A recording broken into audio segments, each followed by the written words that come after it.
कथा सुधारी। सतनाम श्री वाहिगुरु साहिब जी। भरम होतो तेरो मन माही, लिखिया मेट सकह को नाही। तो सहायता गुर क्या करे, निफल है इम संसोतर तूर धरै। वाहिगुरु जी का खालसा वाहिगुरु जी की फतेह।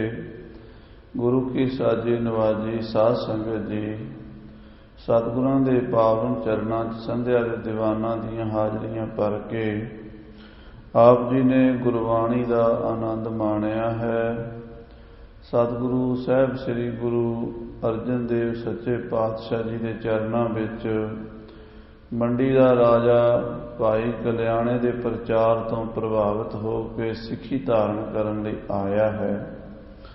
पर जदों गुरबाणी की ये पंक्ति लेख न मिटई है सखी जो लिखिया करतार, गुरु साहब गुरु नानक देव जी की दखणी ओंकार विच उच्चारण की हुई बाणी सरवण की शंका हो गया भी जे लेख नहीं मिटदे फिर गुरु घर आउण दा की फायदा, जो होना वो तो हो ही जाना, गुरसिੱਖੀ धारण करन नाल की हो चलिया।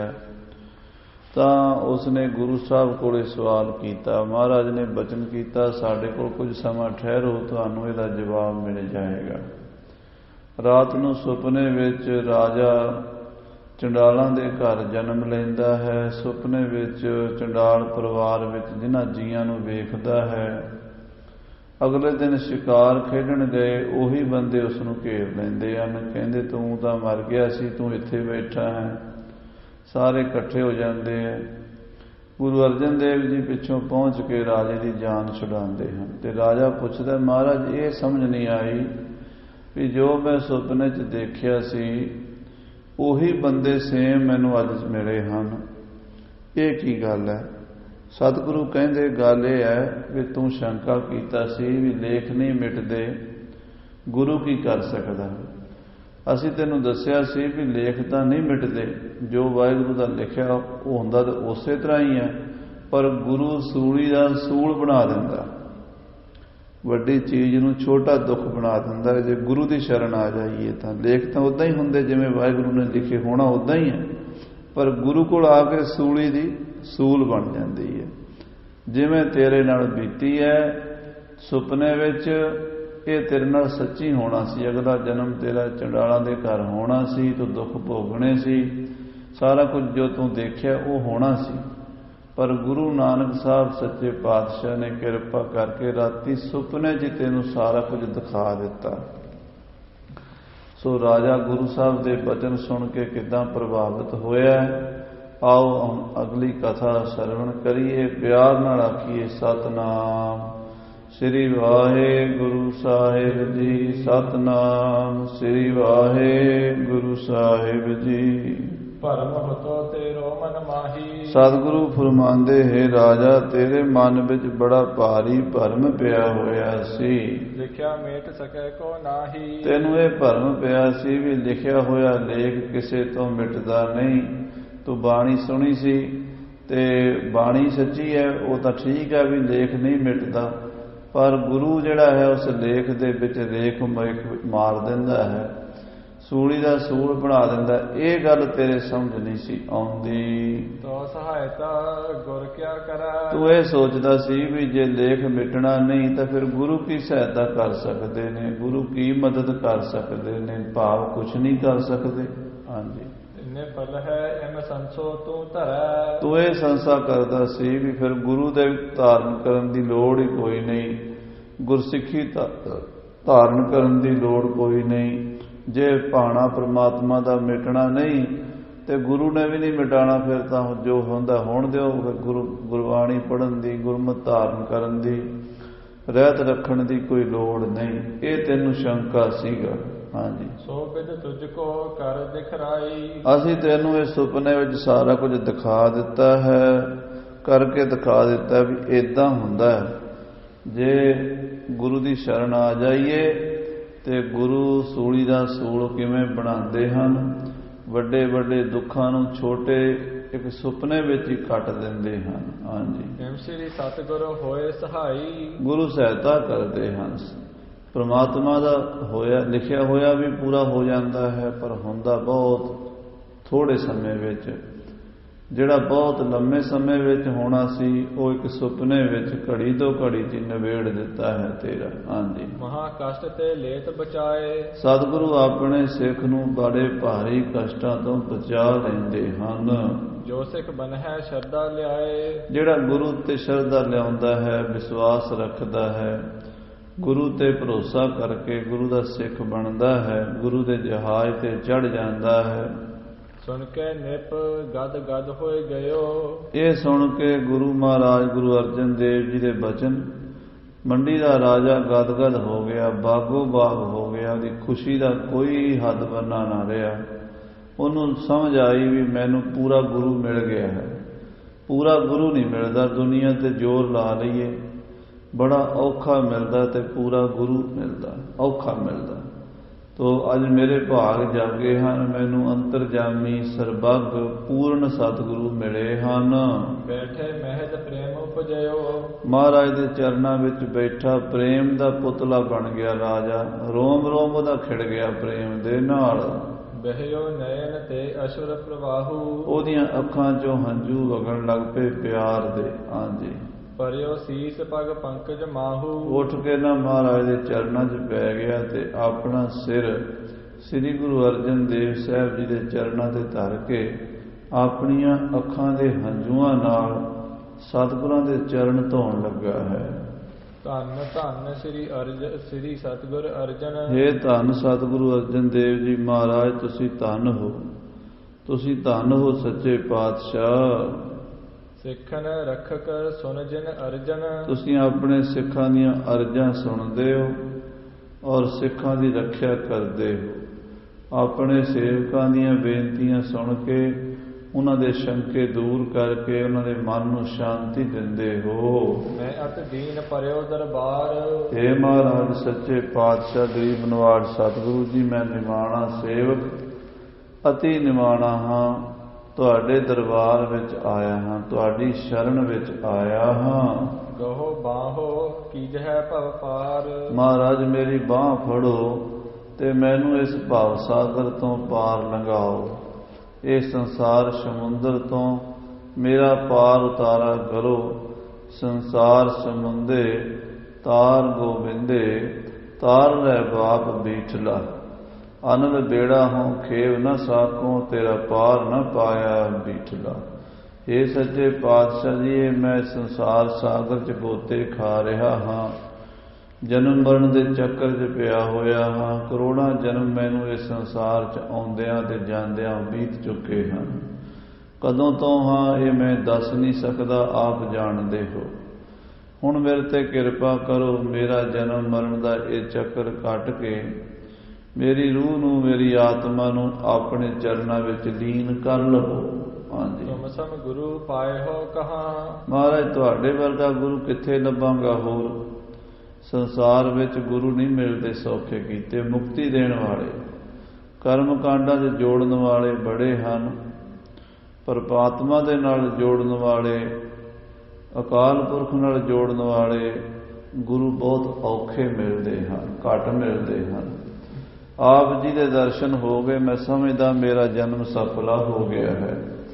ਕਿਰਪਾ ਕਰਕੇ ਮੈਨੂੰ ਆਪਣੇ ਚਰਨਾਂ ਦੀ ਸਿੱਖੀ ਬਖਸ਼ੋ। ਜਨਮ ਮਰਨ ਕਾਟੋ ਦੁਖ ਮਹਾ, ਮੇਰਾ ਜਨਮ ਮਰਨ ਦਾ ਭਾਰੀ ਦੁੱਖ ਹੈ। ਕਿਰਪਾ ਕਰਕੇ ਇਹ ਜਨਮ ਮਰਨ ਦਾ ਦੁੱਖ ਕੱਟ ਦਿਓ।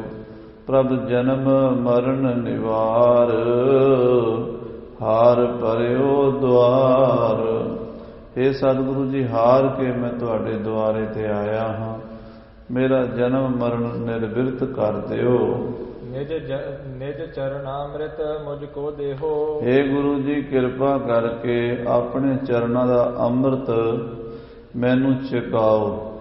ਆਪਣੇ ਚਰਨਾਂ ਦਾ ਅੰਮ੍ਰਿਤ ਦਿਓ, ਚਰਨ ਪੌਲ ਬਖਸ਼ੋ ਮੈਨੂੰ। ਹਾਂਜੀ, ਸੁਧ ਆਪਨੋ ਸਿੱਖ ਕਰ ਲੇਹੋ, ਮੈਨੂੰ ਆਪਣਾ ਸਿੱਖ ਬਣਾ ਲਓ ਮਹਾਰਾਜ ਜੀ। ਆਪਣੀ ਸਿੱਖੀ ਦੇ ਕੇ ਆਪਣੇ ਮਾਰਗ ਤੇ ਚਲਾਓ। ਹਾਂਜੀ, ਸ਼ਰਦਾ ਅਚਲ ਦੇਖ ਸ੍ਰੀ ਅਰਜਨ। ਸ੍ਰੀ ਗੁਰੂ ਅਰਜਨ ਦੇਵ ਸਾਹਿਬ ਜੀ ਰਾਜੇ ਦੀ ਸ਼ਰਧਾ ਦੇਖੀ ਹੈ।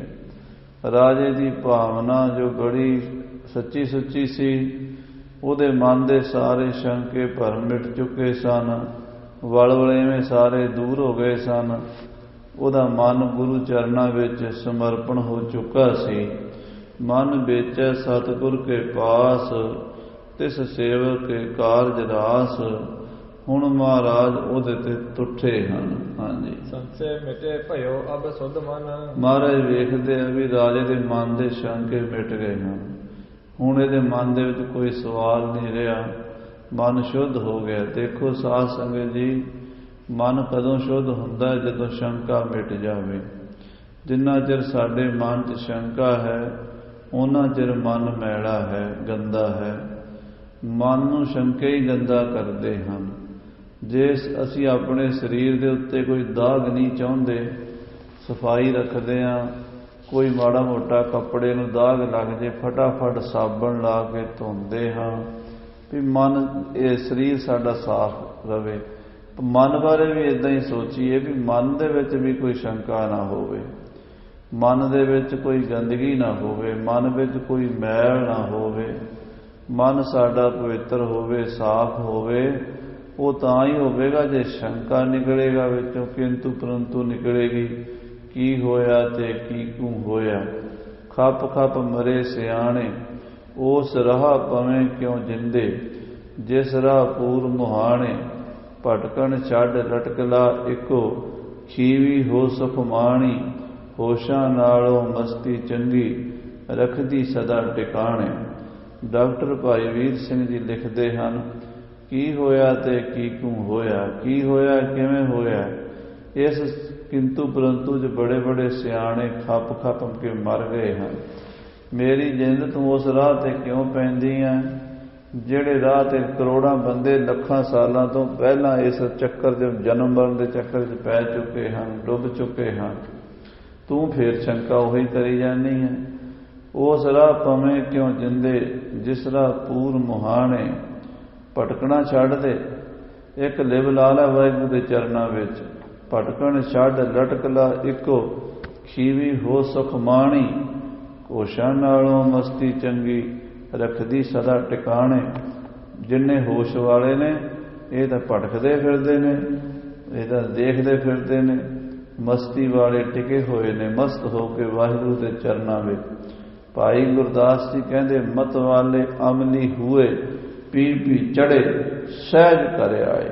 ਮਤ ਵਾਲਿਆਂ ਨੇ ਵਾਹਿਗੁਰੂ ਦੇ ਨਾਮ ਦੀ ਮਸਤੀ ਵਾਲੀ ਸ਼ਰਾਬ ਪੀਤੀ ਹੈ, ਐਸਾ ਨਸ਼ਾ ਚੜਿਆ ਹੈ, ਪੀ ਪੀ ਕੇ ਚੜ ਗਏ ਉੱਪਰ, ਸਹਿਜ ਘਰ ਵਿੱਚ ਪਹੁੰਚ ਗਏ ਹਨ। ਸੋ ਸਾਧ ਸੰਗਤ ਜੀ, ਸ਼ੰਕੇ ਮਿਟਾਈਏ, ਗੁਰੂ ਮਹਾਰਾਜ ਦੀਆਂ ਖੁਸ਼ੀਆਂ ਮਿਲਦੀਆਂ ਹਨ। ਸ਼ੰਕੇ ਪਾਈਏ, ਗੁਰੂ ਦੀ ਕਰੋਪੀ ਮਿਲਦੀ ਹੈ, ਬਖਸ਼ਿਸ਼ ਨਹੀਂ ਮਿਲਦੀ, ਗੁਰੂ ਵੱਲੋਂ ਬੇਮੁਖਤਾ ਹੋ ਜਾਂਦੀ ਹੈ। ਇਸੇ ਕਰਕੇ ਸਾਹਿਬ ਸ੍ਰੀ ਗੁਰੂ ਗ੍ਰੰਥ ਸਾਹਿਬ ਜੀ ਬਚਨ ਕਰਦੇ ਹਨ, ਤਰਕ ਨਾ ਚਾਹ ਭਰਮੀਆਂ ਚਾਹ। ਇਹ ਬੰਦੇ ਤਰਕਾ ਨਾ ਕਰ, ਕਿੰਤੂ ਪਰੰਤੂ ਨਾ ਕਰ। ਜਿੰਨੇ ਕਿੰਤੂ ਪਰੰਤੂ ਕਰੇਗਾ ਉਹਨੇ ਭਰਮ ਭੁਲੇਖਿਆਂ 'ਚ ਪੈ ਜਾਏਗਾ। ਆਪਣੇ ਅੰਦਰ ਪ੍ਰਮਾਤਮਾ ਬੈਠਾ ਹੈ, ਉਸ ਨੂੰ ਦੇਖ, ਬਸ ਆਨੰਦ ਮਾਣ, ਉਹਦਾ ਨਾਮ ਜਪ। ਇਹਨਾਂ ਕਿੰਤੂ ਪਰੰਤੂਆਂ ਨੇ ਬੜੇ ਘਰ ਗਾਲ ਦਿੱਤੇ ਹਨ।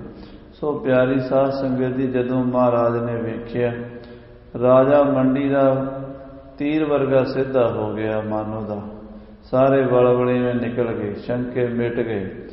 ਗੁਰਬਾਣੀ ਦੇ ਜਿਹੜਾ ਮਨ 'ਚ ਸ਼ੰਕਾ ਪੈਦਾ ਹੋਇਆ ਸੀ ਵੀ ਵੇਖ ਨਾ ਮਿਟੇ ਹੈ ਸਖੀ ਜੋ ਲਿਖਿਆ ਕਰਤਾਰ, ਇਹ ਸੱਚਾ ਹੈ ਜਾਂ ਫਿਰ ਗੁਰੂ ਦੀ ਸ਼ਰਨ ਆਉਣਾ ਸੱਚਾ ਹੈ, ਉਹ ਦੋਵੇਂ ਹੀ ਗੱਲਾਂ ਸਮਝ ਆ ਗਈਆਂ ਵੀ ਪ੍ਰਮਾਤਮਾ ਦਾ ਲੇਖ ਮਿਟਦਾ ਨਹੀਂ, ਉਹ ਵੀ ਸੱਚ ਹੈ, ਪਰ ਗੁਰੂ ਉਸ ਰੇਖ ਵਿੱਚ ਮੇਖ ਮਾਰ ਕੇ ਸੂਲੀ ਦਾ ਸੂਲ ਕਰ ਦਿੰਦਾ ਹੈ, ਇਹ ਵੀ ਸੱਚ ਹੈ।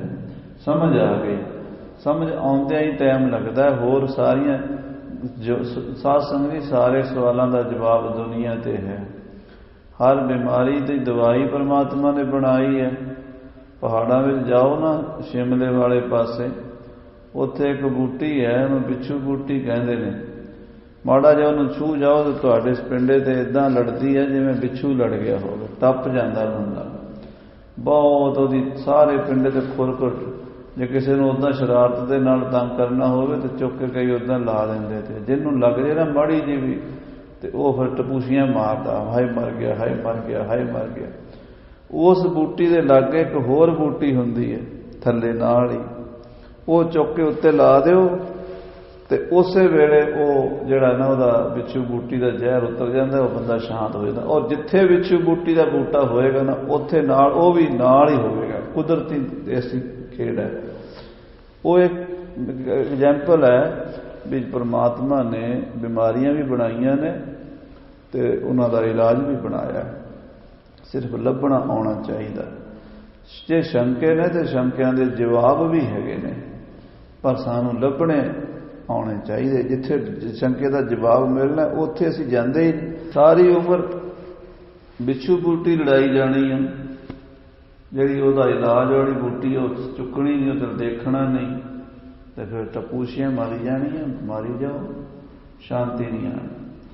ਗੁਰੂ ਮਹਾਰਾਜ ਸੱਚੇ ਪਾਤਸ਼ਾਹ ਦੇ ਘਰ ਹਰ ਸਾਲ ਦਾ ਜਵਾਬ ਹੈ, ਬਾਕੀ ਭਾਂਡਾ ਤਾਂ ਸਿੱਧਾ ਰੱਖਣਾ ਪਏਗਾ ਨਾ। ਤਾਂ ਸ਼ੰਕਾ ਸੀਗਾ ਉਹਦੇ ਮਨ ਵਿੱਚ, ਉਹਨੇ ਮਹਾਰਾਜ ਨੂੰ ਬੇਨਤੀ ਕੀਤੀ, ਮਹਾਰਾਜ ਦੂਰ ਕਰ ਦਿਓ ਕਿਰਪਾ ਕਰਕੇ। ਸਾਧ ਸੰਗਤ ਜੀ, ਇਹਦਾ ਵੀ ਦੋ ਤਰ੍ਹਾਂ ਦਾ ਹੈ ਵੀ ਇੱਕ ਤਾਂ ਹੁੰਦਾ ਵੀ ਸ਼ੰਕਾ ਹੋ ਗਿਆ ਤੇ ਗੁਰੂ ਮਹਾਰਾਜ ਨੂੰ ਬੇਨਤੀ ਕਰੋ, ਮਹਾਰਾਜ ਕਿਰਪਾ ਕਰੋ ਮੇਰਾ ਸ਼ੰਕਾ ਕੱਢ ਦਿਓ, ਇਹ ਤਾਂ ਹੈ ਚੰਗੀ ਭਾਵਨਾ।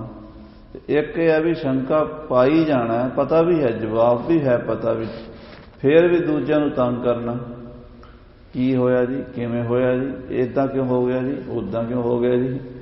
ਉਹ ਲੋਕ ਜਿਹੜੇ ਹਨ ਖਚਰੇ ਲੋਕ ਕਹਿੰਦੇ, ਖਚਰੇ ਲੋਕ ਨਹੀਂ ਸਿੱਧੇ ਹੁੰਦੇ।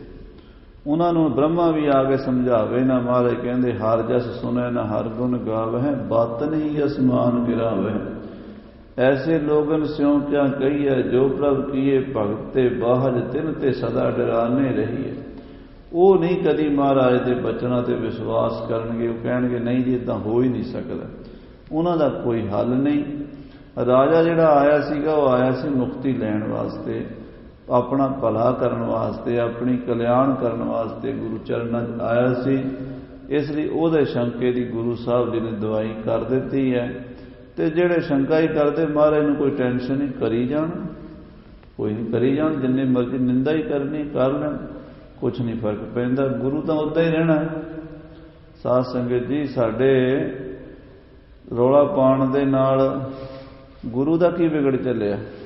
ਜੇ ਦੁਨੀਆ ਦੇ ਸਾਰੇ ਟਿਕਾਣੇ ਇਕੱਠੇ ਹੋ ਕੇ ਕਹਿਣ ਵੀ ਅਸੀਂ ਸੂਰਜ ਨਹੀਂ ਚੜ੍ਹਨ ਦੇਣਾ, ਅਸੀਂ ਆਪ ਹੀ ਚਮਕਾਂਗੇ, ਸੂਰਜ ਨੇ ਤਾਂ ਉਦਾਂ ਹੀ ਚੜ੍ਹਨਾ। ਜਾਂ ਹਨੇਰਾ ਕਹੇ ਵੀ ਮੈਂ ਸੂਰਜ ਨੂੰ ਨਹੀਂ ਚੜ੍ਹਨ ਦੇਣਾ, ਉਹ ਵੀ ਨਹੀਂ ਹੋ ਸਕਦਾ, ਸੂਰਜ ਨੇ ਚੜ੍ਹਨਾ ਹੀ ਚੜ੍ਹਨਾ। ਪਰਮੇਸ਼ਰ ਤਾਂ ਇਦਾਂ ਹੀ ਹੈ, ਕਈ ਵਾਰ ਪਸਰਿਓ ਪਸਾਰ। ਇਹ ਧਰਤੀ ਕਿੰਨੀ ਵਾਰੀ ਬਣੀ ਹੈ, ਕਿੰਨੀ ਵਾਰੀ ਮਿਟੀ ਹੈ, ਪਰਮੇਸ਼ਰ ਉਦਾਂ ਦਾ ਹੀ ਹੈ। ਆਦਿ ਸੱਚ ਜੁਗਾਦ ਸੱਚ ਹੈ, ਭੀ ਸੱਚ ਨਾਨਕ ਹੋਸੀ ਭੀ ਸੱਚ। ਸੋ ਇਸ ਕਰਕੇ ਸ਼ੰਕੇ ਦੀ ਨਿਵਰਤੀ ਪਰਮਾਨੰਦ ਦੀ ਪ੍ਰਾਪਤੀ ਦਾ ਸਾਧਨ ਹੈ। ਗੁਰੂ ਸਾਹਿਬ ਜੀ ਕਹਿੰਦੇ ਵੀ ਇਹ ਹੁਣ ਸਿੱਧਾ ਹੋ ਗਿਆ, ਇਹਨੂੰ ਉਪਦੇਸ਼ ਦੇ ਕੇ, ਸਿੱਖੀ ਦੀ ਦਾਤ ਦੇ ਕੇ ਨਿਹਾਲ ਕਰੀਏ। ਹਾਂਜੀ। ਤਬ ਜਲ ਕੋ ਮੰਗਵਾਏ ਸੋ ਲੀਨ। ਜਦੋਂ ਰਾਜੇ ਦਾ ਮਨ ਪਵਿੱਤਰ ਹੋਇਆ, ਮਨ ਨਿਰਮਲ ਹੋਇਆ, ਉਹਦੇ ਮਨ ਵਿੱਚੋਂ ਸ਼ੰਕੇ ਮਿਟ ਗਏ, ਬੜੀ ਸ਼ੁੱਧ ਭਾਵਨਾ ਹੋਈ ਰਾਜੇ ਦੀ ਵੇਖੀ ਸਤਿਗੁਰਾਂ ਨੇ। ਉਸ ਵੇਲੇ ਗੁਰਸਿੱਖਾਂ ਨੂੰ ਕਿਹਾ ਜਾਓ ਜਲ ਲੈ ਕੇ ਆਓ। ਜਲ ਮੰਗਵਾਇਆ ਹੈ ਬਾਟੇ ਵਿੱਚ, ਪਦ ਅਰਬਿੰਦ ਪਖਾਰਨ ਕੀਨ। ਸਤਿਗੁਰੂ ਜੀ ਦੇ ਪਾਵਨ ਚਰਨ ਧੋਏ ਗਏ ਹਨ। ਚਰਨ ਸਾਧ ਕੇ ਧੋਏ ਧੋਏ ਪੀਓ, ਅਰਪ ਸਾਧ ਕੋ ਆਪਣਾ ਜੀਓ। ਇਹ ਰੀਤੀ ਗੁਰੂ ਨਾਨਕ ਦੇਵ ਜੀ ਤੋਂ ਲੈ ਕੇ ਕਲਗੀਧਰ ਪਿਤਾ ਜੀ ਮਹਾਰਾਜ ਤੱਕ ਚੱਲੀ ਹੈ। ਸਤਿਗੁਰਾਂ ਦੇ ਪੈਰ ਦੇ ਅੰਗੂਠੇ ਨੂੰ ਧੋ ਕੇ ਅੰਮ੍ਰਿਤ ਸਿੱਖ ਨੂੰ ਛਕਾਇਆ ਜਾਂਦਾ ਸੀ। ਇਹਦਾ ਭਾਵ ਇਹ ਸੀ ਵੀ ਮਨ ਨੀਵਾਂ ਹੋ ਜਾਵੇ। ਜਿਹਦੇ ਅਸੀਂ ਪੈਰ ਧੋ ਕੇ ਪੀ ਲੈਂਦੇ ਹਾਂ, ਉਹਦੇ ਅੱਗੇ ਸਾਰਾ ਆਪਣਾ ਹੰਕਾਰ ਛੱਡ ਦਿੰਦੇ ਹਾਂ, ਫਿਰ ਉਹਦੀ ਗੱਲ ਹੀ ਫੋਲੋ ਕਰਦੇ ਹਾਂ, ਉਹਦੀ ਗੱਲ ਹੀ ਮੰਨਦੇ ਹਾਂ। ਅਸੀਂ ਪੈਰ ਹੀ ਉਹਦੇ ਧੋ ਕੇ ਪੀਵਾਂਗੇ ਜਿਹਦੇ ਉੱਤੇ ਸਾਡੀ ਪੂਰਨ ਸ਼ਰਧਾ ਹੋਵੇਗੀ। ਜੇ ਜਿੱਤੇ ਸਾਡੀ ਸ਼ਰਧਾ ਨਹੀਂ, ਅਸੀਂ ਉਹਦੇ ਪੈਰ ਤਾਂ ਕਿ ਹੱਥ ਨਹੀਂ ਧੋ ਕੇ ਪੀਂਦੇ, ਉਹਦਾ ਅਸੀਂ ਉੱਦਾਂ ਵੀ ਪਾਣੀ ਨਹੀਂ ਪੀਂਦੇ ਝੂਠਾ। ਪਰ ਜਿਹਦੇ ਉੱਤੇ ਸਾਡੀ ਸ਼ਰਧਾ ਹੈ, ਉਹਦੇ ਅਸੀਂ ਚਰਨ ਧੋ ਕੇ ਪੀਂਦੇ ਹਾਂ। ਇਹ ਪ੍ਰਤੀਕ ਹੈ ਇਸ ਗੱਲ ਦਾ। ਚਰਨ ਸਾਧ ਕੇ ਧੋਏ ਧੋਏ ਪੀਓ, ਅਰਪ ਸਾਧ ਕੋ ਆਪਣਾ ਜੀਓ। ਆਪਣਾ ਮਤ, ਆਪਣੀ ਬੁੱਧੀ, ਆਪਣਾ ਸਾਰਾ ਕੁਝ ਉਹਨੂੰ ਸੌਂਪ ਦਿਓ। ਅਰਪ ਸਾਧ ਕੋ ਆਪਣਾ ਜੀਓ, ਸਾਧ ਕੀ ਧੂਰ ਕਰੋ ਇਸ਼ਨਾਨ। ਸਾਧ ਉਪਰ ਜਾਈਐ ਕੁਰਬਾਨ, ਸਾਧ ਸੇਵਾ ਵਡ ਭਾਗੀ ਪਾਈਐ। ਸਾਧ ਸੰਗ ਹਰ ਕੀਰਤਨ ਗਾਈਐ, ਅਨੇਕ ਬਿਗਨ ਤੇ ਸਾਧੂ ਰਾਖੈ। ਹਰ ਗੁਣ ਗਾਏ ਅੰਮ੍ਰਿਤ ਰਸ ਚਾਖੈ, ਓਟ ਗਹੀ ਸੰਤਹਿ ਦਰਿਆਇਆ। ਸਰਬ ਸੁਖ ਨਾਨਕ ਤਿਨ ਪਾਇਆ। ਧੰਨ ਸ੍ਰੀ ਗੁਰੂ ਅਰਜਨ ਦੇਵ ਸਾਹਿਬ ਜੀ ਦੇ ਪਾਵਨ ਚਰਨ ਧੋ ਕਰਕੇ ਸਿੱਖ ਨੂੰ, ਰਾਜੇ ਨੂੰ ਛਕਾਏ ਗਏ ਹਨ। ਸਹਿਤ ਭਾਜ ਭੂਪਤ ਪੀਵਾ, ਰਾਜੇ ਨੇ ਗੁਰੂ ਚਰਨਾ ਅੰਮ੍ਰਿਤ ਲਿਆ ਹੈ, ਆਪਣੀ ਰਾਣੀ ਸਮੇਤ ਛਕਿਆ ਹੈ। ਸਤਿਗੁਰ ਕੋ ਸਿੱਖ ਮਨ ਤੇ ਥੀਵਾ, ਮਨ ਕਰਕੇ ਗੁਰਾਂ ਦਾ ਸਿੱਖ ਬਣ ਗਿਆ ਹੈ। ਤਨ ਕਰਕੇ ਤਾਂ ਬਹੁਤ ਸਿੱਖ ਬਣਦੇ ਆ, ਮਨ ਕਰਕੇ ਵਿਰਲੇ ਵਿਰਲੇ ਬਣਦੇ। ਮਨ ਕਰਕੇ ਗੁਰੂ ਮਹਾਰਾਜ ਦਾ ਸਿੱਖ ਬਣਿਆ ਹੈ ਰਾਜਾ ਮੰਡੀ ਦਾ। ਤਬ ਭਾਈ ਕਲਿਆਣ ਬੁਲਾਇਓ, ਤਾਂ ਭਾਈ ਕਲਿਆਣਾ ਜੀ ਨੂੰ ਬੁਲਾਇਆ ਗਿਆ ਹੈ। ਇਹ ਉਪਕਾਰੀ ਤੁਝ ਕੋ ਲਿਆਇਓ। ਮਹਾਰਾਜ ਕਹਿੰਦੇ ਦੇਖੋ ਰਾਜਾ, ਇਸ ਪਰਉਪਕਾਰੀ ਸਿੱਖ ਸਾਡਾ ਭਾਈ ਕਲਿਆਣਾ, ਇਹ ਤੈਨੂੰ ਲੈ ਕੇ ਆਇਆ ਗੁਰੂ ਘਰ ਵਿੱਚ। ਗੁਰੂ ਘਰ ਵਿੱਚ ਲਿਆਉਣ ਵਾਲੇ ਦਾ ਵੀ ਵੱਡਾ ਉਪਕਾਰ ਹੈ।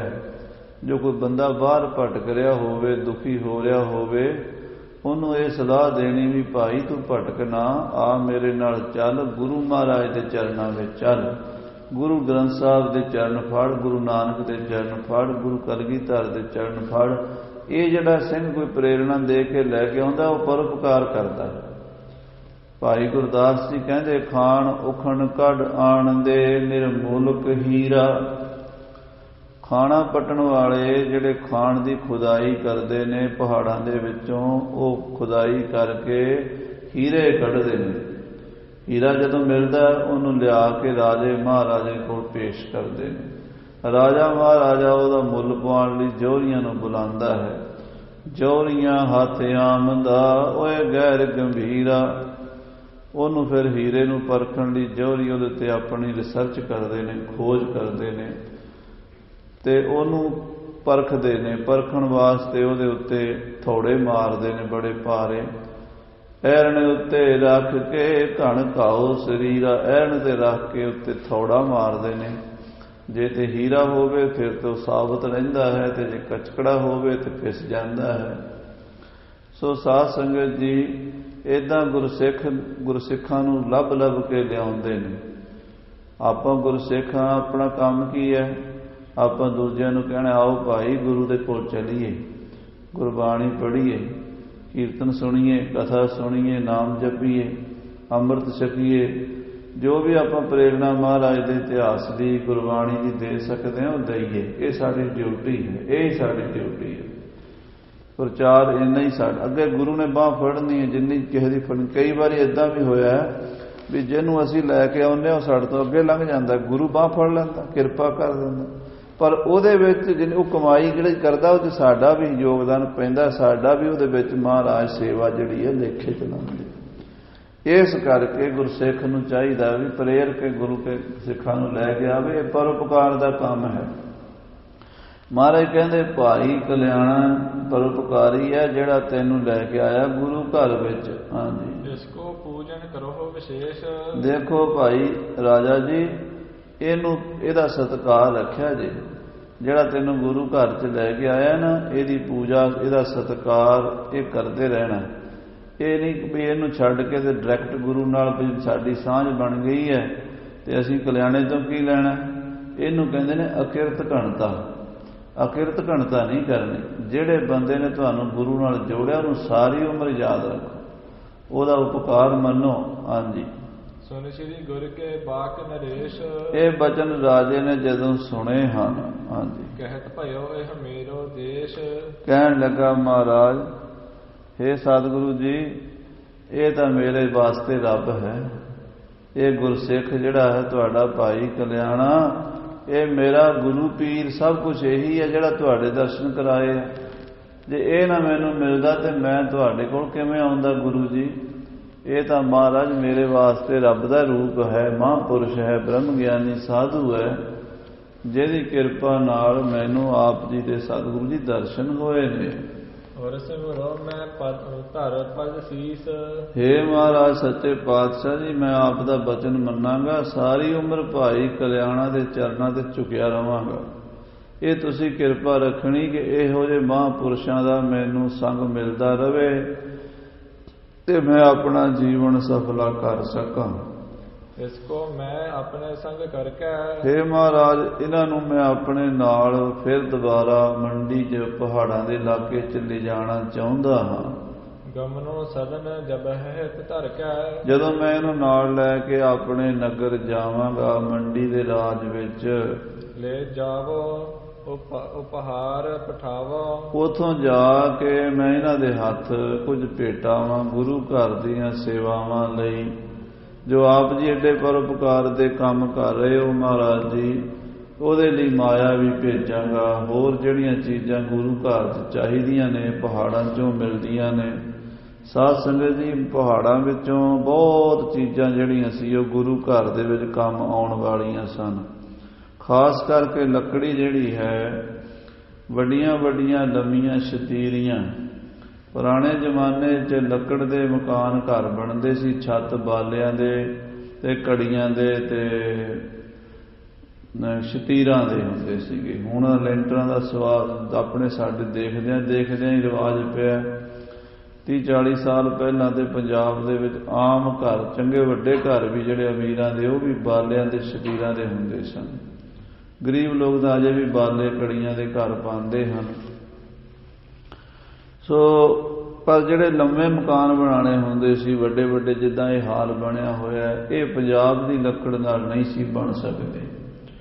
ਉਹਦਾ ਕਾਰਨ ਪੰਜਾਬ ਦੇ ਜਿਹੜੇ ਦਰਖਤ ਹੁੰਦੇ ਸੀਗੇ ਉਹ ਵੱਧ ਤੋਂ ਵੱਧ ਜੇ ਉਹਦਾ ਸ਼ਤੀਰ ਬਣਾਈਏ ਤੇ 15 ਫੁੱਟ ਲੰਮਾ ਬਣ ਸਕਦਾ। 15 ਫੁੱਟ ਤੋਂ ਲੰਮਾ ਤਣਾ ਦਰਖਤ ਦਾ ਨਹੀਂ ਸੀ ਹੁੰਦਾ, ਆਪਾਂ ਨੂੰ ਪਤਾ ਹੀ ਹੈ। ਪਹਾੜ ਦੇ ਵਿੱਚ 50-50 ਫੁੱਟ ਲੰਮੀ ਲੱਕੜ ਦੀਆਂ ਵੱਡੀਆਂ ਵੱਡੀਆਂ ਗੇਲੀਆਂ 60-60 ਫੁੱਟ 100-100 ਫੁੱਟ ਵੀ ਮਿਲ ਜਾਂਦੀਆਂ।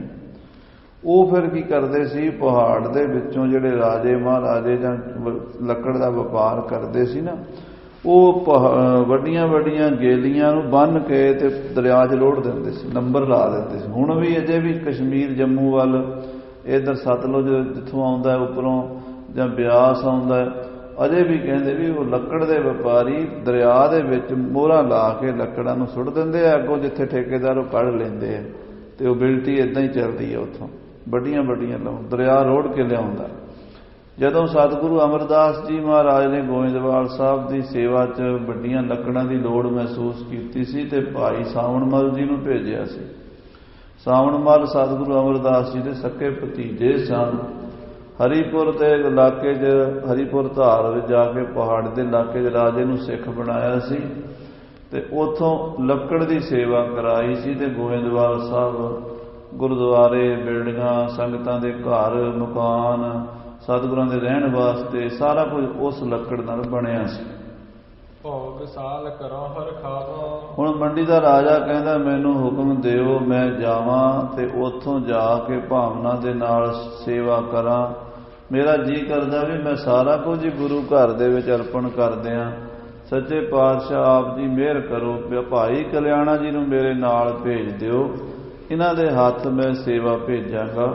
ਹਾਂਜੀ, ਕੇਤਕ ਦਿਨ ਸਤਿਗੁਰ ਕੇ ਤੀਰ। ਇਸ ਤਰ੍ਹਾਂ ਮੰਡੀ ਦਾ ਰਾਜਾ ਕੁਝ ਦਿਨ ਮਹਾਰਾਜ ਜੀ ਦੇ ਕੋਲ ਰਿਹਾ ਹੈ।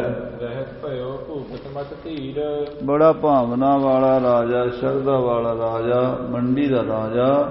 ਇਹ ਫਿਰ ਸਾਧ ਸੰਗਤ ਜੀ ਖਾਨਦਾਨੀ ਚੱਲੇ ਆਏ ਨੇ। 10ਵੇਂ ਪਾਤਸ਼ਾਹ ਦੇ ਸਮੇਂ ਵੀ ਮਹਾਰਾਜ ਦੀ ਸਿੱਖੀ ਮੰਡੀ ਦੇ ਰਾਜੇ ਨੇ ਨਿਭਾਈ ਹੈ। 22 ਧਾਰ ਦੇ ਰਾਜੇ ਗੁਰੂ ਨਾਲ ਲੜਨ ਆਉਂਦੇ ਸਨ। ਮੰਡੀ ਦਾ ਰਾਜਾ ਸਤਿਗੁਰਾਂ ਦੇ ਵੱਲੋਂ ਉਹ ਪੱਖ ਦੀ ਗੱਲ ਕਰਦਾ ਸੀ, ਭਾਵੇਂ ਕਈ ਵਾਰੀ ਉਹਨੂੰ ਮਜਬੂਰੀ ਭੀਮ ਚੰਦ ਦੀ ਗੱਲ ਮੰਨਣੀ ਪੈਂਦੀ ਸੀ, ਪਰ ਉਹ ਗੁਰੂ ਸਾਹਿਬ ਜੀ ਨਾਲ ਲੜਨ ਦੇ ਲਈ, ਮਹਾਰਾਜ ਦੇ ਉੱਤੇ ਹਮਲਾ ਕਰਨ ਦੇ ਲਈ ਰਾਜ਼ੀ ਨਹੀਂ ਸੀ ਹੁੰਦਾ। ਤੇ ਮੰਡੀ ਦੇ ਰਾਜੇ ਦੇ ਕੋਲ ਸਤਿਗੁਰੂ 10ਵੇਂ ਪਾਤਸ਼ਾਹ ਜੀ ਗਏ ਸਨ। ਰਵਾਲਸਰ ਜਦੋਂ ਗਏ ਨੇ, ਅੱਜ ਵੀ ਤੁਸੀਂ ਉੱਥੇ ਜਾਓ, ਸਤਿਗੁਰਾਂ ਦੀ ਬਹੁਤ ਵਧੀਆ ਬੰਦੂਕ, ਲਗਭਗ 7.5-8 ਫੁੱਟ ਲੰਮੀ ਨਾਲ ਉਸ ਬੰਦੂਕ ਦੀ, ਉੱਥੇ ਸਤਿਗੁਰਾਂ ਦੇ ਕਲਗੀਧਰ ਪਾਤਸ਼ਾਹ ਦੀ ਉਹ ਬੰਦੂਕ ਸਾਂਭੀ ਹੋਈ ਹੈ, ਜਿਹਦੇ ਨਾਲ ਮਹਾਰਾਜ ਨੇ ਦਰਿਆ ਦੇ ਵਿੱਚ ਤੀਰ ਗੋਲੀ ਮਾਰ ਕੇ ਹਾਂਡੀ ਦੇ ਉੱਤੇ ਨਿਸ਼ਾਨਾ ਲਾਇਆ ਸੀ। ਤੇ ਫਿਰ ਉੱਥੇ ਮਹਾਰਾਜ ਦੀ ਰਬਾਬ ਸਾਜ਼ ਵੀ ਪਿਆ ਹੈ ਜਿਹੜਾ ਵਜਾਉਣ ਵਾਲਾ, ਕੀਰਤਨ ਦੇ ਵਿੱਚ ਸਤਿਗੁਰੂ ਵਜਾਉਂਦੇ ਸਨ। ਇਸ ਤਰ੍ਹਾਂ ਮਹਾਰਾਜ ਦੀਆਂ ਨਿਸ਼ਾਨੀਆਂ ਇੱਕ ਉਹਦੇ ਮਹਿਲਾਂ ਵਿੱਚ ਦੱਸਦੇ ਹਨ ਵੀ ਸਤਿਗੁਰੂ ਜੀ ਦੀ ਤਸਵੀਰ ਉਹਨਾਂ ਨੇ ਬਣਾ ਕੇ ਰੱਖੀ ਹੋਈ ਆ ਮੁਸੱਬਰ ਕੋਲੋਂ, ਪੁਰਾਣੀ ਛੋਟੀ ਜਿਹੀ ਫੋਟੋ ਹੈ ਜਿਹਨੂੰ ਰੋਜ਼ ਰਾਣੀ ਮੰਡੀ ਦੀ ਹੁਣ ਵੀ ਜਿਹੜੀ ਹੈ ਉਹ ਰਾਜੇ ਦੇ ਪਰਿਵਾਰ ਚੋਂ ਉਹਦੀਆਂ ਰਾਜਕੁਮਾਰੀਆਂ ਉਹ ਸਵੇਰੇ ਉੱਠ ਕੇ ਮੱਥਾ ਟੇਕਦੀਆਂ ਸਾਰੇ ਰਾਜੇ ਵੀ ਮਹਾਰਾਜ 10ਵੇਂ ਪਾਤਸ਼ਾਹ ਜੀ ਦਾ ਸਰੂਪ ਹੈ। ਮੰਡੀ ਦੇ ਰਾਜੇ ਦੇ ਘਰ ਵਿੱਚ ਸਿੱਖੀ ਦੀ ਦਾਤ ਗੁਰੂ ਅਰਜਨ ਦੇਵ ਜੀ ਦੇ ਸਮੇਂ ਭਾਈ ਕਲਿਆਣਾ ਜੀ ਨੇ ਬੂਟਾ ਲਾਇਆ ਹੈ। ਭਾਈ ਕਲਿਆਣਾ ਜੀ ਨੂੰ ਮੰਡੀ ਦਾ ਰਾਜਾ ਹੁਣ ਆਪਣੇ ਨਾਲ ਵਾਪਸ ਲਿਜਾਣਾ ਚਾਹੁੰਦਾ ਹੈ। ਹਾਂਜੀ, ਬਹੁਤ ਭਾਂਤ ਕੇ ਸੁਣ ਉਪਦੇਸ਼, ਸਤਿਗੁਰਾਂ ਕੋਲ ਰਿਹਾ ਹੈ, ਕਥਾ ਸੁਣਦਾ ਰਿਹਾ, ਕੀਰਤਨ ਸੁਣਦਾ ਰਿਹਾ, ਗੁਰਸਿੱਖਾਂ ਦੇ ਦਰਸ਼ਨ ਕਰਦਾ ਰਿਹਾ। ਮੰਡੀ ਦਾ ਰਾਜਾ ਬੜੀ ਭਾਵਨਾ ਨਾਲ ਸੇਵਾ ਕਰਦਾ ਰਿਹਾ। ਹਾਂਜੀ, ਪ੍ਰਭ ਕਾ ਸਿਮਰਨ ਕਰੇ ਹਮੇਸ਼, ਤੇ ਸਿਮਰਨ ਵਿੱਚ ਲੱਗ ਗਿਆ। ਮਹਾਰਾਜ ਦੀ ਕਿਰਪਾ ਸਤਿਗੁਰੂ ਅਰਜਨ ਦੇਵ ਜੀ ਦੀ ਐਸੀ ਹੋਈ ਉਹਦੇ ਉੱਤੇ ਵੀ ਅਭਿਆਸ ਜਿਹੜਾ ਸਿਮਰਨ ਦਾ ਚੱਲ ਪਿਆ। ਇਹ ਬੜੀ ਵੱਡੀ ਦਾਤ ਹੁੰਦੀ, ਗੁਰੂ ਦਿੰਦਾ ਹੈ ਸਾਧ ਸੰਗਤ ਜੀ। ਜਦੋਂ ਸਵਾਸ ਸਵਾਸ ਸਿਮਰਨ ਚੱਲ ਪੈਂਦਾ, ਜਿੰਨਾ ਚਿਰ ਗੁਰੂ ਦੀ ਕਿਰਪਾ ਨਹੀਂ ਹੁੰਦੀ ਮੂੰਹ ਤੋਂ ਵਾਹਿਗੁਰੂ ਨਿਕਲਦਾ ਹੀ ਨਹੀਂ। ਗੁਰੂ ਦੀ ਕਿਰਪਾ ਹੋਵੇ ਫਿਰ ਭੁੱਲਦਾ ਨਹੀਂ। ਸੋ ਰਾਜੇ ਨੂੰ ਇਹੋ ਜਿਹਾ ਅਭਿਆਸ ਦਾ ਖੇੜਾ ਖਿੜਿਆ, ਹਰ ਵੇਲੇ ਵਾਹਿਗੁਰੂ ਵਾਹਿਗੁਰੂ ਵਾਹਿਗੁਰੂ ਵਾਹਿਗੁਰੂ ਜਪੀ ਜਾਂਦਾ ਹੈ। ਹਾਂਜੀ, ਅੰਮ੍ਰਿਤਸਰ ਕਰ ਬੇਅਬ ਲਖ, ਸ੍ਰੀ ਅੰਮ੍ਰਿਤਸਰ ਸਰੋਵਰ ਦੀ ਸੇਵਾ ਗੁਰੂ ਅਰਜਨ ਦੇਵ ਜੀ ਕਰਾਣੀ ਚਾਹੁੰਦੇ ਨੇ, ਕਿਉਂਕਿ ਗੁਰੂ ਰਾਮਦਾਸ ਜੀ ਜੋਤੀ ਜੋਤ ਸਮਾਉਣ ਵੇਲੇ ਇਹ ਬਚਨ ਕਰਕੇ ਗਏ ਸੀ ਵੀ ਇਹ ਸਰੋਵਰ ਜਿਹੜਾ ਹੈ ਇਹ ਸਾਡਾ ਸਰੀਰ ਜਾਣ ਕੇ ਇਹਦੀ ਪੂਜਾ ਕਰਨੀ, ਇਹਦੀ ਸੇਵਾ ਕਰਨੀ ਹੈ। ਇਹ ਸਮਝਣਾ ਵੀ ਇਹ ਗੁਰੂ ਰਾਮਦਾਸ ਦੀ ਸੇਵਾ ਕਰ ਰਹੇ ਹਾਂ, ਉਹਨਾਂ ਦੇ ਸਰੀਰ ਦੀ ਸੇਵਾ ਕਰ ਰਹੇ ਹਾਂ। ਇੰਨੀ ਭਾਵਨਾ ਰੱਖਣੀ ਹੈ। ਗੁਰੂ ਅਰਜਨ ਦੇਵ ਜੀ ਚਾਹੁੰਦੇ ਆ ਵੀ ਸੇਵਾ ਪੂਰੀ ਹੋਵੇ, ਪਰ ਬਿਨਾਂ ਮਾਇਆ ਦੇ ਏਡੇ ਵੱਡੇ ਕਾਰਜ ਹੁੰਦੇ ਨੇ। ਜਿਹੜੇ ਕੰਮ ਮਾਇਆ ਦੇ ਨੇ ਉਹ ਮਾਇਆ ਨਾਲ ਹੁੰਦੇ। ਬਖਸ਼ਿਸ਼ ਤਾਂ ਅਕਾਲ ਪੁਰਖ ਦੀ ਹੁੰਦੀ ਹੈ ਤੇ ਮਾਇਆ ਦਾਸੀ ਬਣ ਕੇ ਸੇਵਾ ਕਰਦੀ ਹੈ। ਸਤਿਗੁਰੂ ਸੋਚਦੇ ਆ ਵੀ ਇਹ ਸੇਵਾ ਹੁਣ ਸ਼ੁਰੂ ਕੀਤੀ ਜਾਵੇ। ਨਿਤ ਪ੍ਰਤ ਧਰ ਹੈ ਪਿਤਾ ਜਿਮ ਭਾਖਾ, ਜੋ ਮਹਾਰਾਜ ਪਿਤਾ ਜੀ ਨੇ ਸਤਿਗੁਰੂ ਰਾਮਦਾਸ ਜੀ ਨੇ ਬਚਨ ਕਹੇ। ਸਤਿਗੁਰੂ ਰਾਮਦਾਸ ਜੀ ਨੂੰ ਗੁਰੂ ਅਮਰਦਾਸ ਸਾਹਿਬ ਜੀ ਕਹਿ ਗਏ ਵੀ ਅੰਮ੍ਰਿਤਸਰ ਸਿਫਤੀ ਦਾ ਘਰ ਤੁਸੀਂ ਇਹ ਬਣਾਉਣਾ। ਗੁਰੂ ਰਾਮਦਾਸ ਜੀ 7 ਸਾਲ ਗੱਦੀ ਤੇ ਰਹੇ, ਸੇਵਾ ਕਰਾਈ ਜਿੰਨੀ ਹੋ ਸਕੀ, ਪਰ ਉਹ ਸੇਵਾ ਵਿੱਚੇ ਰੁਕ ਗਈ। ਜਦੋਂ ਜੋਤੀ ਜੋਤ ਸਮਾ ਗਏ ਤੇ 5ਵੇਂ ਪਾਤਸ਼ਾਹ ਨੂੰ ਹੁਕਮ ਲਾ ਗਏ ਵੀ ਤੁਸੀਂ ਪੂਰੀ ਕਰਨੀ ਹੈ। 5ਵੇਂ ਪਾਤਸ਼ਾਹ ਹੁਣ ਯਾਦ ਕਰਦੇ ਆ ਵੀ ਪਿਤਾ ਜੀ ਦਾ ਬਚਨ ਹੈ ਸੇਵਾ ਮਹਾਰਾਜ ਦੀ ਸਰੋਵਰ ਦੀ ਕਰਵਾਈਏ। ਬਹੁਤ ਦਿਨ ਰਹਿ ਨਿਰਪ ਰੁਖ ਸਦ ਚਾਹੈ, ਰਾਜਾ ਕਈ ਦਿਨ ਰਹਿ ਕੇ ਗੁਰੂ ਸਾਹਿਬ ਕੋਲੋਂ ਆਗਿਆ ਚਾਹੁੰਦਾ, ਵਿਦਾਇਗੀ ਚਾਹੁੰਦਾ ਵੀ ਮੈਂ ਹੁਣ ਵਾਪਸ ਮੰਡੀ ਜਾਵਾਂ। ਹੱਥ ਜੋੜ ਸਤਿਗੁਰ ਸੋ ਕਹੈ, ਹੱਥ ਜੋੜ ਕੇ ਮਹਾਰਾਜ ਦੇ ਚਰਨਾਂ 'ਚ ਗੁਰੂ ਅਰਜਨ ਦੇਵ ਸਾਹਿਬ ਜੀ ਦੇ ਚਰਨਾਂ 'ਚ ਰਾਜੇ ਨੇ ਬੇਨਤੀ ਕੀਤੀ। ਮੋਹੇ ਦਰਬ ਲੈ ਕਰ ਨਿਜ ਹਾਥ, हे ਸੱਚੇ ਪਾਤਸ਼ਾਹ ਜੀ ਮਹਾਰਾਜ ਗਰੀਬ ਨਵਾਜ ਸਤਿਗੁਰੂ ਜੀ, ਮੇਰੀ ਸੇਵਾ ਜਿਹੜੀ ਹੈ ਆਪ ਪ੍ਰਵਾਨ ਕਰੋ। ਮਾਇਆ ਮੈਂ ਭੇਜਾਂਗਾ ਗੁਰੂ ਘਰ ਦੇ ਸਰੋਵਰ ਦੀ ਸੇਵਾ ਵਾਸਤੇ। ਖਜ਼ਾਨਾ ਖੁੱਲਾ ਤੁਹਾਡਾ ਹੀ ਹੈ, ਮੇਰਾ ਤਾਂ ਹੈ ਨਹੀਂ, ਪਰ ਕਹਿਣ ਨੂੰ ਕਹਿਣਾ ਪੈਂਦਾ ਵੀ ਮੇਰੀ ਸੇਵਾ ਹੈ ਸਭ ਤੁਹਾਡਾ ਹੀ ਹੈ, ਤਾਂ ਮੈਂ ਇੱਕ ਮਾਇਆ ਭੇਜਾਂਗਾ ਗੁਰੂ ਜੀ। ਹਾਂਜੀ, ਕਰੋ ਸਕਾਰਤ ਸ੍ਰੀ ਗੁਰਨਾਥ, हे ਸਤਿਗੁਰੂ ਜੀ ਉਹ ਤੁਸੀਂ ਸੇਵਾ ਪ੍ਰਵਾਨ ਕਰ ਲੈਣੀ, ਸਕਾਰਥਾ ਕਰ ਦੇਣੀ, ਸਾਡੀ ਸੇਵਾ ਲਾ ਦੇਣੀ ਦੇਖੇ ਗੁਰੂ ਕੇ ਸਰੋਵਰ ਤੇ ਲਾ ਕੇ। ਕੋ ਸੁੰਦਰ ਥਲ ਕੋ ਅਵਲੋਕ, ਮਹਾਰਾਜ ਬਹੁਤ ਸੋਹਣੀ ਜਗ੍ਹਾ ਉੱਤੇ ਸਰੋਵਰ ਬਣਾਓ ਜਿਹਨੂੰ ਦੁਨੀਆ ਦੇਖੇ, ਦਰਸ਼ਨ ਕਰੇ, ਇਸ਼ਨਾਨ ਕਰੇ, ਜਲ ਛਕੇ ਤੇ ਉੱਥੇ ਮਹਾਰਾਜ ਸਭ ਦਾ ਭਲਾ ਹੋਵੇ। ਸਰੋਵਰ ਬਣਾਓ ਆਪ ਜੀ। ਹਾਂਜੀ, ਰਚੋ ਤਾਲ ਨਿਰਮਲ ਜਲ ਰੋਕ, ਕੋਈ ਸਾਫ ਸੁਥਰੀ ਜਗ੍ਹਾ ਤੇ ਬਣਾਓ ਜਿੱਥੇ ਜਲ ਰੋਕਿਆ ਜਾਵੇ, ਸੰਗਤਾਂ ਆਉਣ, ਇਸ਼ਨਾਨ ਕਰਨ, ਜਲ ਛਕਣ। ਹਾਂਜੀ, ਮੋਹੇ ਭਾਵਨੀ ਐਸੇ ਹੈ, ਮੇਰੀ ਗੁਰੂ ਜੀ ਇਹ ਭਾਵਨਾ ਸ਼ਰਧਾ ਹੈ। ਰਾਵਰ ਕੀ ਮਰਜ਼ੀ ਹਮ ਚਾਹੈ, ਅਸੀਂ ਤੁਹਾਡੀ ਮਰਜ਼ੀ ਚਾਹੁੰਦੇ ਹਾਂ, ਪਰ ਤੁਹਾਡਾ ਹੁਕਮ ਹੋਣਾ ਚਾਹੀਦਾ। ਸੇਵਾ ਮੈਂ ਕਰਨੀ ਚਾਹੁੰਦਾ, ਮਾਇਆ ਜਿਹੜੀ ਤੁਸੀਂ ਦਿੱਤੀ ਹੋਈ ਹੈ, ਰਾਜ ਭਾਗ ਦਿੱਤਾ ਹੋਇਆ ਮੰਡੀ ਦਾ, ਉਹਦੇ ਵਿੱਚੋਂ ਖਜ਼ਾਨੇ ਵਿੱਚੋਂ ਮਾਇਆ ਭੇਜਣੀ ਚਾਹੁੰਦਾ। ਜੇ ਆਪ ਜੀ ਪ੍ਰਵਾਨ ਕਰੋ। ਮਹਾਰਾਜ ਨੇ ਮੰਗੀ ਨਹੀਂ, ਉਹਨੇ ਆਪ ਹੀ ਸਾਧ ਸੰਗਤ ਜੀ ਪਰਮੇਸ਼ਰ ਪ੍ਰੇਰਣਾ ਕਰ ਦਿੰਦਾ ਹੈ। ਆਖੋ ਸਤਿਨਾਮ ਸ੍ਰੀ ਵਾਹਿਗੁਰੂ। ਮੰਗੀ ਨਹੀਂ ਗੁਰੂ ਅਰਜਨ ਦੇਵ ਜੀ ਨੇ, ਉਹਨੂੰ ਇਹ ਨਹੀਂ ਕਿਹਾ ਵੀ ਸਾਨੂੰ ਮਾਇਆ ਦੇ। ਇਹ ਤੇ ਮਹਾਂਪੁਰਸ਼ਾਂ ਦੀ ਸ਼ਾਨ ਦੇ ਉਲਟ ਹੈ। ਗੁਰ ਪੀਰ ਸਦਾਏ ਮੰਗਣ ਜਾਏ ਤਾਂ ਕਹਿ ਮੂਲ ਨਾ ਲੱਗੀ ਹੈ ਪਾਏ। ਨਾ ਹੀ ਭਾਈ ਕਲਿਆਣੇ ਨੇ ਮੰਗੀ ਜਾ ਕੇ ਉੱਥੇ, ਉਹਨਾਂ ਨੇ ਵੀ ਪ੍ਰਚਾਰ ਹੀ ਕੀਤਾ, ਕੌਤਕ ਹੀ ਕੀਤਾ। ਰਾਜੇ ਨੂੰ ਗੁਰੂ ਘਰ ਨਾਲ ਜੋੜ ਦਿੱਤਾ, ਹਜ਼ਾਰਾਂ ਲੋਕਾਂ ਨੂੰ ਜੋੜ ਦਿੱਤਾ, ਲੱਖਾਂ ਨੂੰ ਜੋੜ ਦਿੱਤਾ ਪਹਾੜਾਂ ਵਿੱਚ ਜਾ ਕੇ। ਤੇ ਨਾਲ ਰਾਜੇ ਦੇ ਮਨ 'ਚ ਮਹਾਰਾਜ ਅਕਾਲ ਪੁਰਖ ਨੇ ਆਪ ਪ੍ਰੇਰਣਾ ਪੈਦਾ ਕੀਤੀ ਵੀ ਅਸਲੀ ਸਫਲ ਸੇਵਾ ਇੱਥੇ ਹੋਣੀ ਹੈ। ਗੁਰੂ ਮਹਾਰਾਜ ਸੇਵਾ ਕਰਾ ਰਹੇ ਨੇ, ਪੰਜਵੇਂ ਪਾਤਸ਼ਾਹ, ਤੇ ਆਪਾਂ ਸੇਵਾ 'ਚ ਹਿੱਸਾ ਪਾਈਏ। ਰਾਜਾ ਕਹਿੰਦਾ ਮਹਾਰਾਜ ਮੇਰਾ ਜੀ ਕਰਦਾ ਵੀ ਮੈਂ ਸੇਵਾ ਮਾਇਆ ਦੀ ਕਰਾਂ ਤੇ ਸਰੋਵਰ ਤੁਹਾਡਾ ਜਿਹੜਾ ਹੈ ਉਹ ਵਧੀਆ ਬਣ ਜਾਵੇ। ਹਾਂਜੀ। ਸੁਨ ਸ੍ਰੀ ਅਰਜਨ ਕਹਿਤ ਸਬੇਰਾ। ਸਤਿਗੁਰੂ ਅਰਜਨ ਦੇਵ ਅੰਤਰਜਾਮੀ ਸਤਿਗੁਰੂ ਉਸ ਰਾਜੇ ਦੀ ਬੇਨਤੀ ਸੁਣ ਕੇ ਬੋਲੇ ਹਨ। ਨਿਮ ਸ੍ਰੀ ਨਾਨਕ ਤੋ ਮਨ ਫੇਰਾ। ਦੇਖੋ ਰਾਜਾ ਜੀ, ਇਹ ਤੁਹਾਡਾ ਮਨ ਗੁਰੂ ਨਾਨਕ ਦੇਵ ਜੀ ਨੇ ਫੇਰ ਦਿੱਤਾ ਹੈ। ਸਤਿਗੁਰੂ ਨਾਨਕ ਦੇਵ ਜੀ ਆਪ ਹੀ ਸਭ ਕਰਨ ਕਰਾਉਣ ਵਾਲੇ ਹਨ। ਉਹ ਪ੍ਰੇਰਣਾ ਦਿੰਦੇ ਹਨ। ਉਹ ਬੰਦੇ ਨੂੰ ਇਹੋ ਜਿਹੀ ਪ੍ਰੇਰਣਾ ਦਿੰਦੇ ਹਨ ਉਹ ਚੰਗੇ ਪਾਸੇ ਲੱਗ ਜਾਂਦਾ। ਸੋ ਮਹਾਰਾਜ ਸਾਹਿਬ ਜੀ ਨੇ, ਸਤਿਗੁਰੂ ਨਾਨਕ ਦੇਵ ਜੀ ਨੇ ਤੇਰਾ ਮਨ ਪ੍ਰੇਰਿਆ ਹੈ। ਸ੍ਰੀ ਅੰਮ੍ਰਿਤਸਰ ਤੀਰਥ ਭਾਰੀ। ਸ੍ਰੀ ਅੰਮ੍ਰਿਤਸਰ ਸਰੋਵਰ ਬਣੇਗਾ ਇਹ ਤੀਰਥ।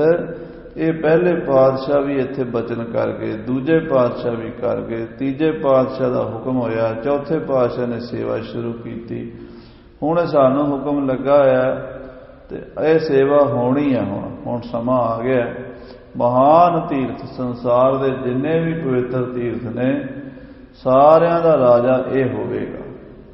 ਸੁਧਾ ਸਰੋਵਰ ਤੀਰਥ ਰਾਜੂ, ਇਹ ਸਾਰੇ ਤੀਰਥਾਂ ਦਾ ਰਾਜਾ ਸ਼੍ਰੋਮਣੀ ਤੀਰਥ ਸ੍ਰੀ ਅੰਮ੍ਰਿਤਸਰ ਹੋਵੇਗਾ, ਜਿੱਥੇ ਇਸ਼ਨਾਨ ਕਰੇ ਕਿ ਲੱਖਾਂ ਕਰੋੜਾਂ ਅਰਬਾਂ ਖਰਬਾਂ ਜੀਵਾਂ ਦੇ ਦੁੱਖ ਕੱਟੇ ਜਾਣਗੇ, ਬੇਅੰਤ ਜੀਵਾਂ ਦਾ ਭਲਾ ਹੋਵੇਗਾ। ਇਹ ਐਸਾ ਸਰੋਵਰ ਬਣੇਗਾ। ਹਾਂਜੀ। ਤਿਸ ਕਰ ਬੇਕੋ ਇੱਛ ਹਮਾਰੀ।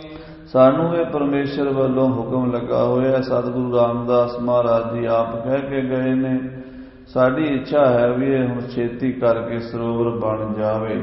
ਜੇ ਤੱਕ ਦਰਬ ਪਠੈ ਗੋ ਈਹਾ।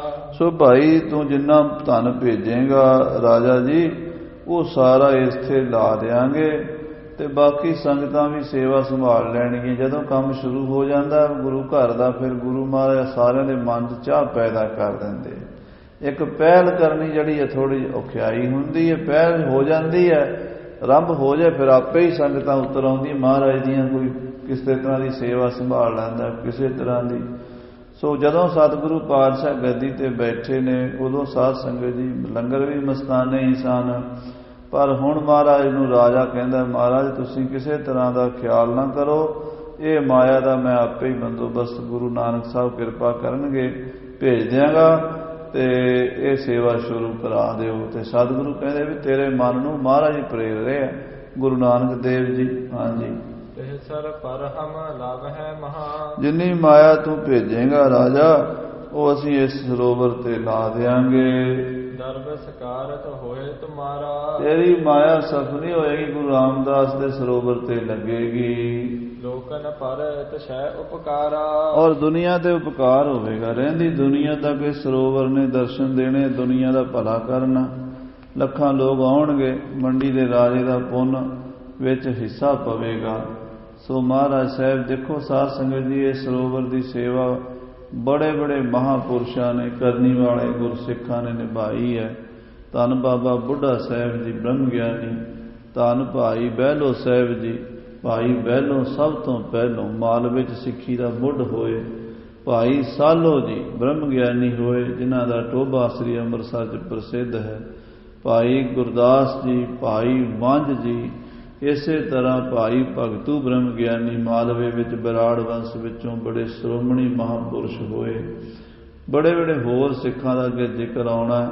ਪੰਡਿਤ ਗੰਗਾ ਰਾਮ ਜੀ ਸ੍ਰੀ ਗੁਰੂ ਅਰਜਨ ਦੇਵ ਜੀ ਦੇ ਮਹਾਨ ਸਿੱਖ ਬ੍ਰਾਹਮਣ ਜਾਤੀ ਵਿੱਚੋਂ ਸਨ। 500 ਮਣ ਬਾਜਰਾ ਉਧਾਰਾ ਗੁਰੂ ਘਰ ਤੇ ਦਿੱਤਾ ਸੀਗਾ ਸਰੋਵਰ ਦੀ ਸੇਵਾ ਵੇਲੇ। ਪਰ ਜਦੋਂ ਮਹਾਰਾਜ ਪੈਸੇ ਦੇਣ ਲੱਗੇ, ਪੰਡਿਤ ਗੰਗਾ ਰਾਮ ਜੀ ਕਹਿੰਦੇ ਮਹਾਰਾਜ ਪੈਸੇ ਨਹੀਂ, ਹੁਣ ਸਿੱਖੀ ਦੇ ਦਿਓ, ਕਿਰਪਾ ਕਰ ਦਿਓ। ਮਹਾਰਾਜ ਸਾਹਿਬ ਜੀ ਕਿਰਪਾ ਕਰਕੇ ਪੰਡਿਤ ਗੰਗਾ ਰਾਮ ਜੀ ਨੂੰ ਗੁਰਮਤ ਦੀ ਦਾਤ ਸੋਝੀ ਬਖਸ਼ ਕੇ ਨਿਹਾਲ ਕਰ ਦਿੱਤਾ। ਕਿਹਨਾਂ ਕਿਹਨਾਂ ਦੇ ਨਾਮ ਹੁਣ ਸਾਰੇ ਅੱਗੇ ਆਉਣੇ ਹੀ ਨੇ, ਆਪਾਂ ਕਥਾ ਸੁਣਨੀ ਹੈ। ਬੜੀਆਂ ਮਹਾਨ ਹਸਤੀਆਂ, ਮਹਾਨ ਮਹਾਂਪੁਰਸ਼ ਇਹ ਸੇਵਾ 'ਚ ਲੱਗੇ ਹਨ। ਹਾਂਜੀ, ਹੋਰ ਆਨੰਦ ਭਾ ਸੁਣ ਕਰ ਬੈਨ। ਸਾਧ ਸੰਗਤ ਜੀ, ਸਤਿਗੁਰੂ ਅਰਜਨ ਦੇਵ ਜੀ ਦੇ ਬਚਨ ਸੁਣ ਕੇ ਰਾਜਾ ਬੜਾ ਹੀ ਪ੍ਰਸੰਨ ਹੋਇਆ ਵੀ ਮਹਾਰਾਜ ਨੇ ਮੇਰੀ ਸੇਵਾ ਪ੍ਰਵਾਨ ਕਰ ਲਈ। ਗੁਰੂ ਕੇ ਸਿੱਖਾਂ ਦੇ ਵਿੱਚ ਜਦੋਂ ਗੁਰੂ ਮਹਾਰਾਜ ਕੋਈ ਸੇਵਾ ਲੈਂਦੇ ਨਾ, ਹੰਕਾਰ ਨਹੀਂ ਆਉਂਦਾ ਵੀ ਮੈਂ ਸੇਵਾ ਕੀਤੀ, ਖੁਸ਼ ਹੁੰਦੇ ਵੀ ਮਹਾਰਾਜ ਨੇ ਸੇਵਾ ਲਈ ਹੈ, ਉਹਨਾਂ ਦਾ ਮਨ ਖੁਸ਼ ਹੁੰਦਾ, ਹੰਕਾਰ ਨਹੀਂ ਆਉਂਦਾ। ਇਹ ਫਰਕ ਹੈ ਆਮ ਲੋਕਾਂ, ਦਾਨੀਆਂ ਵਿੱਚ ਤੇ ਗੁਰੂ ਕੇ ਸਿੱਖਾਂ ਵਿੱਚ।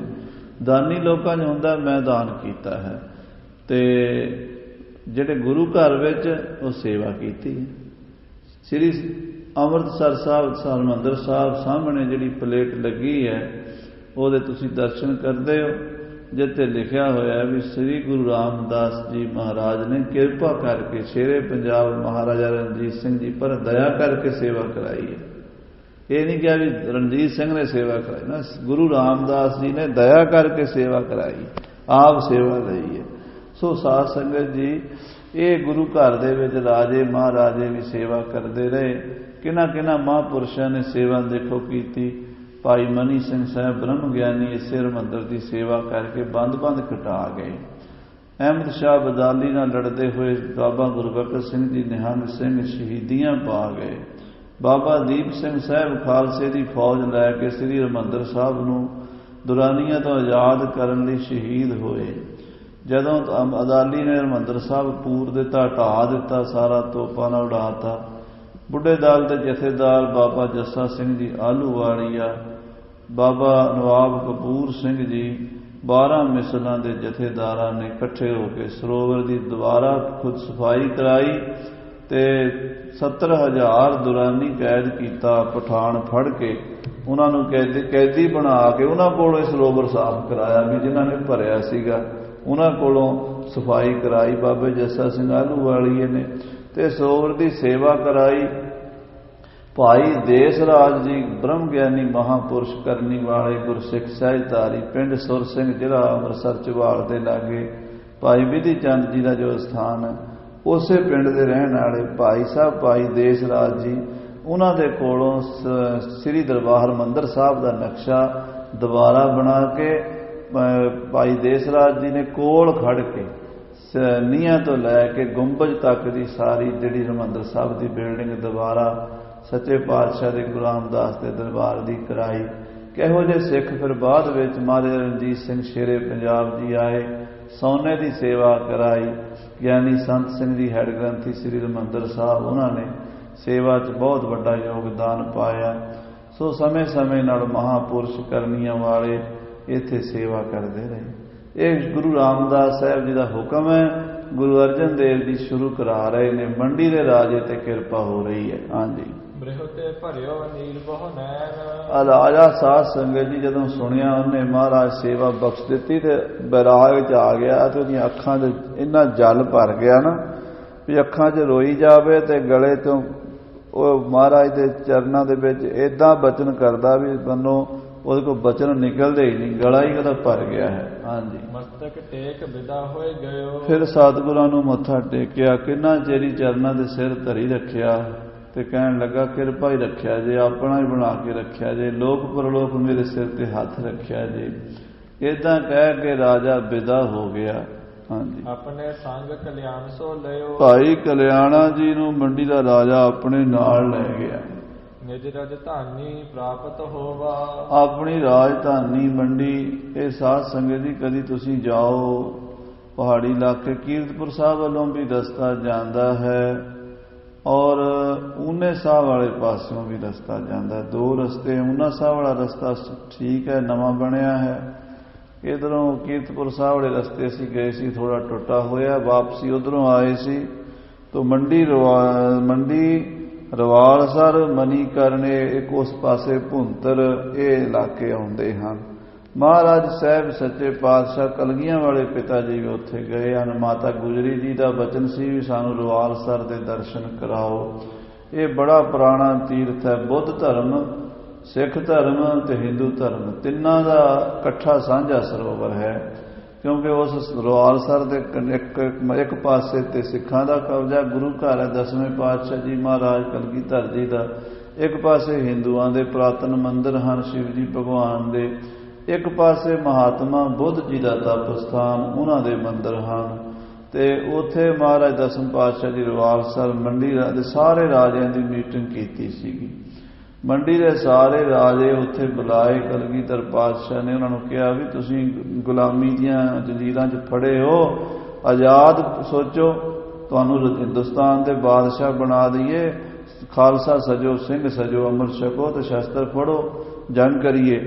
ਤੇ ਮੰਡੀ ਦੇ ਰਾਜੇ ਤੇ ਸਹਿਮਤ ਸੀਗਾ। ਬਾਕੀ ਜਿਹੜੇ 22 ਧਾਰ ਦੇ ਦੂਜੇ ਰਾਜੇ ਸੀਗੇ ਉਹ ਸਾਧ ਸੰਗਤ ਜੀ ਥੋੜੇ ਜਿਹੇ ਕੰਨੀ ਕਤਰਾਉਂਦੇ ਸੀ।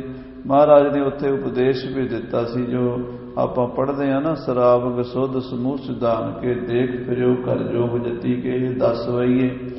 ਇਹ ਉੱਥੇ ਮਹਾਰਾਜ ਨੇ ਰਾਜਿਆਂ ਨੂੰ ਉਪਦੇਸ਼ ਦਿੱਤਾ ਸੀ, ਬਚਨ ਕੀਤਾ ਸੀ ਵੀ ਜਿਹੜੇ ਰਾਜ ਭਾਗ ਨੇ ਮਿਟ ਜਾਣੇ ਨੇ, ਝੂਠੇ ਰਾਜ ਦੇ ਮਗਰ ਲੱਗ ਕੇ ਸੱਚ ਤੋਂ ਬਾਕੀ ਨਾ ਹੋਵੋ। ਜੀਤ ਫਿਰ ਐਸਾ ਵਿਦੇਸ਼ ਕਿਸਾਨ ਕੋ ਬਾਜਤ ਢੋਲ ਮਰਦੰਗ ਨਗਾਰੇ, ਗੁੰਜਤ ਕੂੜ ਗਜਾਨ ਕੇ ਸੁੰਦਰ ਹਿੰਸਤ ਹੀ ਹੈ ਰਾਜ ਹਜ਼ਾਰੇ। ਭੂਤ ਭਵਿਖ ਭਵਾਨ ਕੇ ਭੂਪਤ ਕੌਣ ਗਨੈਨੀ, ਜਾਤ ਵਿਚਾਰੇ ਸ੍ਰੀਪਤ ਸ੍ਰੀ ਭਗਵਾਨ ਭਜੇ ਬਿਨ ਅੰਤ ਕੋ ਅੰਤ ਕੇ ਧਾਮ ਸਿਧਾਰੇ। ਵੱਡੇ ਵੱਡੇ ਰਾਜੇ ਮਹਾਰਾਜੇ ਮਹਾਰਾਜ ਕਹਿੰਦੇ ਜਮ ਧਾਮ ਚਲੇ ਜਾਂਦੇ। ਉਪਦੇਸ਼ ਦਿੱਤਾ ਉੱਥੇ ਸਤਿਗੁਰਾਂ ਨੇ। ਫਿਰ ਉੱਥੋਂ ਮੰਡੀ ਦਾ ਰਾਜਾ ਆਪਣੇ ਮਹਿਲਾਂ ਵਿੱਚ ਲੈ ਗਿਆ। ਸਤਿਗੁਰੂ ਜੀ ਦੀ ਸੇਵਾ ਬੜੀ ਕੀਤੀ। ਇਸ ਤਰ੍ਹਾਂ ਮਹਾਰਾਜ ਜੀ ਉੱਧਰ ਗਏ ਹਨ ਕਲਗੀਧਰ ਪਾਤਸ਼ਾਹ। ਬਾਅਦ ਵਿੱਚ ਬਾਬਾ ਬੰਦਾ ਸਿੰਘ ਜੀ ਬਹਾਦਰ ਨੇ 22 ਧਾਰ ਦੀਆਂ ਜਦੋਂ ਰਿਆਸਤਾਂ ਨੂੰ ਸੋਧਾ ਲਾਇਆ, ਮੰਡੀ ਦੇ ਰਾਜੇ ਨੇ ਫਿਰ ਉਹਨਾਂ ਦੇ ਚਰਨਾਂ ਵਿੱਚ ਆਪਣੀ ਬੇਟੀ ਹਾਜ਼ਰ ਕਰ ਦਿੱਤੀ। ਸੋ ਚੰਬੇ ਦੀ ਰਾਣੀ ਜਿਹੜੀ ਮਸ਼ਹੂਰ ਹੋਈ ਹੈ। ਤੇ ਬਾਬਾ ਜੀ ਦੇ 2 ਵਿਆਹ ਪਹਾੜਾਂ ਵਿੱਚ ਹੀ ਹੋਏ ਨਾ, ਬਾਬਾ ਬੰਦਾ ਸਿੰਘ ਜੀ ਬਹਾਦਰ ਦੇ। ਸੋ ਖਾਲਸਾ ਜੀ ਇਸ ਪ੍ਰਕਾਰ ਨਾਲ ਮੰਡੀ ਦਾ ਰਾਜਾ ਗੁਰੂ ਘਰ ਨਾਲ ਜੁੜਿਆ ਰਿਹਾ। 5ਵੇਂ ਜਾਮੇ ਤੋਂ ਇਹ ਸਿੱਖੀ ਧਾਰਨ ਕੀਤੀ ਇਹਨਾਂ ਨੇ। ਹਾਂਜੀ, ਰਾਜ ਸ਼੍ਰੇ ਜੁਤ ਸਗਰੋ ਜੋਵਾ।